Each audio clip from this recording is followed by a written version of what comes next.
Good evening. চলে এসো পড়াশোনা নিয়ে।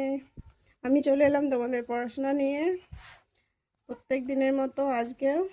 তাহলে আজকে আমরা পড়ব কি আমাদের পরিবেশ ক্লাস 3 বা তৃতীয় শ্রেণীর আমাদের পরিবেশ। তাহলে আমরা কি কি পড়েছি তারপর থেকে আজকে আমরা পড়ব ঠিকঠাক খেলা আর ঠিক মতো শোনা।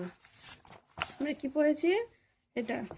তাহলে আজকে আমরা কি পড়ব, গত ভিডিওতে এটা পড়েছি। তারপরে গা হাত পায়ের যত্ন এটাও পড়েছি। একটা ছক ছিল সেটাও দিয়েছি তোমাদেরকে কাজ করতে, নিশ্চয়ই তোমরা করে ফেলেছো এই ছকটা। হ্যাঁ, ঠিক আছে। তাহলে আমরা পরের পাতায় যাই। পরের পাতায় কি আছে দেখি। তাহলে পরের পাতায় দেখো কি আছে, সকালবেলা উঠে মোরা দাঁতটি মাজি ভাই। তাহলে আমরা সকালবেলায় উঠে কি করব, দাঁত মাজবো। এটাও একটা শরীরের অংশ। সকালবেলা উঠে মোরা দাঁতটি মাজি ভাই। তাহলে কি বলছে দেখি, পড়ি। পরের দিন দিদিমণি ক্লাসে আসতেই রিহান বলল, দিদি জিভেও তো খুব নোংরা জমে। দিদিমণি বললেন, হ্যাঁ সে তো জমেই, মুখ ধোও তো। তখন জিভ ছোলা দিয়ে জিভটা ঘষে নেবে, তারপর কুলকুচি করবে, জিভ পরিষ্কার হয়ে যাবে। ঠিক আছে। তাহলে কি বলছে যে আমাদের কে বলছে, রিহান বলল যে আমাদের জিভেও তো নোংরা জমে যে শরীরের অন্যান্য জায়গার মতো। তখন দিদিমণি বললেন, হ্যাঁ অবশ্যই। তারপর সকালবেলায় যখন মুখ ধোও তোমরা তখন জিভটা ছুলে নেবে, জিভ ছোলা দিয়ে। হ্যাঁ, তখন দেখবে আর কুলকুচি করে ফেলবে, তাহলে জিভ পরিষ্কার হয়ে যাবে। এমিলি বলল, দাঁতেও নোংরা জমে, মুখে গন্ধ হয়, তাই তো রোজ দাঁত মাজি। তবে দাঁত মাজারও নিয়ম আছে। সবাই অবাক, দাঁত মাজার আবার নিয়ম? জানো তো দাঁত মাজার নিয়ম আছে। হ্যাঁ, নিচের দাঁতের তলা থেকে উপরে ব্রাশ টানবে আর ওপরের দাঁতের উপর থেকে নিচে। দিলীপ বলল, দিদি চোখে আর নাকেও নোংরা জমে। আচ্ছা, এখানে কি বলছে দেখো, নিচের দাঁতে বলছে দাঁত মাজার নিয়ম আছে। দাঁতে তোমরা সবসময় ব্রাশ দিয়ে এরকম মানে সোজাসুজি ঘষো, তাই তো এরকম এরকম করে না, সবসময় দাঁতের তলাটা এরকম করে নিচের দাঁতটাকে মানে কি করবা, মানে নিচ থেকে ওপর দিকে নিয়ে যাবা, আর ওপরের দাঁত থেকে নিচ থেকে নিচের দিকে নিয়ে যাবে ব্রাশটা। তাহলে দেখবে যে দাঁতের ভেতরে নোংরাগুলো জমে থাকে, সেগুলো ওই দাঁতের এই ব্রাশের ওই এতে করে লাগবে, ব্রাশে লাগবে, লেগে বেরিয়ে চলে আসবে। তাহলে দাঁতে কিছু আটকে থাকার বা ভয় থাকবে না, তাই তো।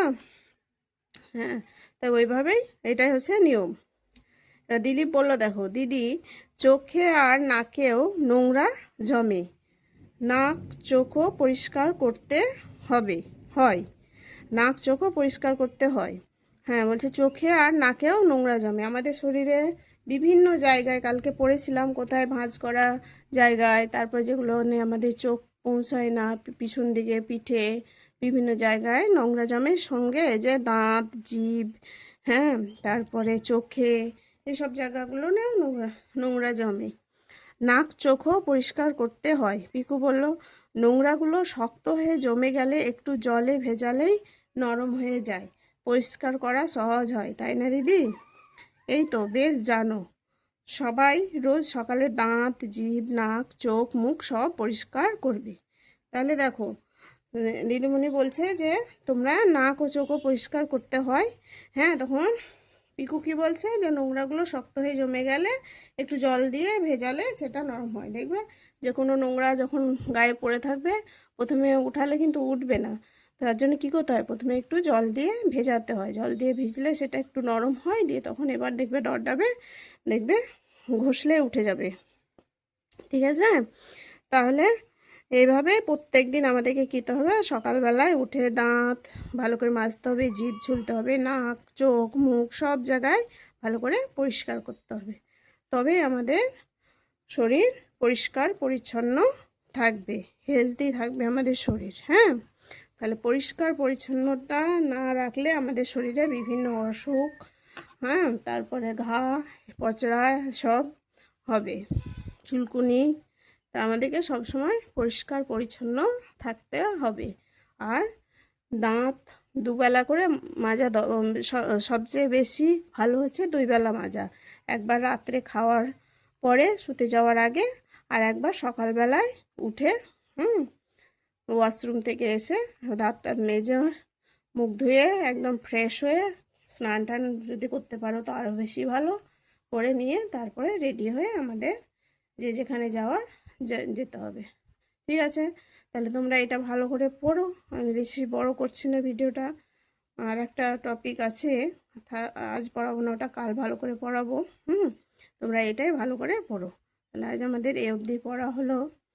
তাহলে আমরা আবার পরের টপিকে আমাদের দেখা হবে পরের ভিডিওতে। ওকে, বাই, টাটা।